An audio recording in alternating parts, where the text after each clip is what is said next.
সুই সুতার নিপুণ ছোঁয়ায় পুরনো পাটের বস্তা, পাঞ্জাবি ও লুঙ্গি থেকে দৃষ্টিনন্দন নকশি কাঁথা, ব্যাগ ও ফ্লোর ম্যাট তৈরি করেন রংপুরের গঙ্গাচড়ার সিরাতে আজমিন শাহ জেমি। আবর্জনা থেকে শিল্প সৃষ্টির অনন্য এই উদ্যোগ নজর কেড়েছে সবার। মেয়েরা স্কুলে যায় বা টিচাররা স্কুলে যায়, ওনারা যে ব্যাগ ব্যবহার করে সে ব্যাগটা তো অনেক ছোট হয়, বাজারে কেনা অনেক ছোট হয়। তো আমি নিজেই বানাইছি, বানানোর পরে আমি তাদেরকে দেখাইছি, তারা পছন্দও করছে। শৈশবে মায়ের হাতের বুনন দেখে যে মুগ্ধতার শুরু, বিয়ের পর শাশুড়ির অনুপ্রেরণায় তা পায় পূর্ণতা। রঙিন সুতা ও সুইয়ের বুননে ফেলে দেয়া কাপড় ও পাটের বস্তায় জেমি ফুটিয়ে তুলছেন গ্রাম বাংলার প্রতিচ্ছবি। আমার মেয়েকে শিক্ষার পাশাপাশি আমি পুরাতন যে পাঞ্জাবি ছিল, শার্ট ছিল, রাব্বার লুঙ্গি ছিল, ওগুলা দিয়ে আমি প্রথম ওকে জামা, সালোয়ার এগুলো বানানো শিখাইছি।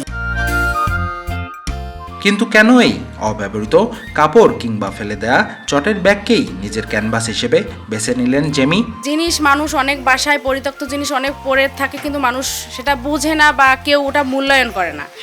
আর এই পরিত্যক্ত জিনিস দিয়ে যদি আরও সুন্দর করে যদি বানানো যায় যে কোনো জিনিস, তাহলে পয়সা কম খরচ হচ্ছে আর জিনিসও ভালো হচ্ছে এবং সেই জিনিসটাকে আমরা ব্যবহার করতে পারতেছি আবার, তাহলে আমাদের অনেক দিক দিয়ে সাশ্রয় হচ্ছে।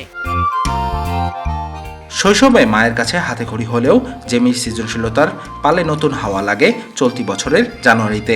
এনভায়রনমেন্ট অ্যান্ড সোশ্যাল ডেভেলপমেন্ট অর্গানাইজেশনের প্রশিক্ষণে জেমির শৌখিন কাজ পায় পেশাদারিত্বের ছোঁয়া। জিরো ওয়েস্ট বা বর্জ্যহীন পৃথিবী গড়ার ব্রত নিয়ে জেমি আজ এক সফল নারী উদ্যোক্তা। বর্তমানে বিভিন্ন মেলা এবং নিজ বাড়ি থেকে বিক্রি হচ্ছে জেমির তৈরি পণ্য। কম খরচে তৈরি হয়, ক্রেতাদের আগ্রহ বাড়ছে। এখানে যে প্রকল্পটা আছে জিরো ওয়েস্ট ভিলেজ, তো আমরা এখানে অনেক দিন থেকেই কাজ করতেছি।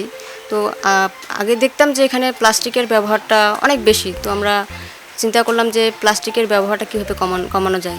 সেজন্য আমরা জিরো ওয়েস্ট ভিলেজ নামের এক প্রজেক্টটা এখানে শুরু করি। তো এখানে অনেক দিন থেকে কাজ করার পাশাপাশি আমরা দেখলাম যে মহিলাদের কর্মসংস্থান নাই বললেই চলে, তারা শুধু ঘরে কাজ করে, ঘরের মধ্যে সীমাবদ্ধ থাকে। তো আমরা চিন্তা করলাম যে কম্পোস্টের পাশাপাশি তাদের কর্মসংস্থানের ব্যবস্থা করা যায় কিনা। বর্তমানে 10 থেকে 15 জন নারী কর্মরত অবস্থায় আছে, তারা সফলভাবে উদ্যোক্তা হতে পেরেছে এবং বাকি যারা হয়নি তাদের আমরা চেষ্টা করছি তারাও যেন একটা ভালো পজিশন নিয়ে আসতে পারে তাদের জন্য। নারী উন্নয়ন এবং ক্ষমতায়ন নিয়ে কাজ করছি, উদ্যোক্তা উন্নয়ন নিয়ে কাজ করছি।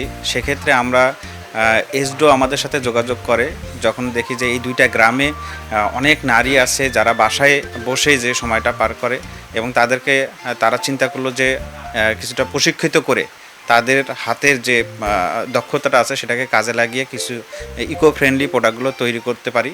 তো তারা আমাদের সাথে যোগাযোগ করে যেন আমরা তাদের প্রোডাক্টগুলোকে দেশীয় মার্কেটে নিয়ে আসতে পারি, কারণ তারা গ্রামীণ পর্যায়ে থেকে একদম শহরে বা বিভিন্ন শপে তাদের প্রোডাক্টগুলো ডিসপ্লে করার মতো তাদের এই দক্ষতাটা নেই। তখন আমরা তাদেরকে প্রশিক্ষিত করার চিন্তাভাবনাটা নেই।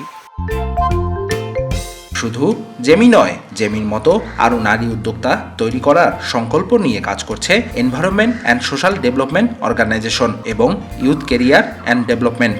তাদের লক্ষ্য প্রশিক্ষণের মাধ্যমে প্রান্তিক নারীদের আরও দক্ষ ও আত্মনির্ভরশীল করে গড়ে তোলা, পাশাপাশি নারীদের তৈরি পরিবেশ বান্ধব পণ্য দেশীয় ও আন্তর্জাতিক পর্যায়ে পৌঁছে দিয়ে টেকসই কর্মসংস্থান ও অর্থনৈতিক সম্ভাবনা সৃষ্টি করা। রাফিউল ইসলাম, সময় সংবাদ, রংপুর।